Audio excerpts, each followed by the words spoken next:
The first step in the Lean Six Sigma methodology is called the define phase.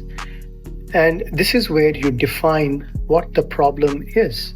What are the pain points that you're trying to solve? Where is it occurring? What are the metrics that you have that you use for measuring the problem? Who is involved in it? What is the value that you're creating or not creating? And what kind of challenges do you have about your problem that you want to really solve? That is what happens in the define phase. And you use various lean tools like SIPOC, supplier inputs, process output, and customers.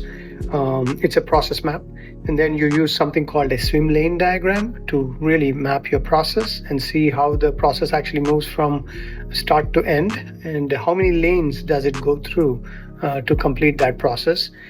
We also use a lean tool called value stream mapping, where you do a time study and say, okay, step 1 takes 50 minutes, step 2 takes around 56 minutes, step 3 takes around 20 minutes, and so on. So you kind of do a timestamp of each of the steps in your processes and measure your process efficiency. How efficient is your process? How much value are you creating? How much time do you spend creating the value versus what is the total time of that process? And there are a few other tools that we use in the define phase. So remember, the first phase in the Lean Six Sigma methodology to solve a problem is called define phase, where you define the problem.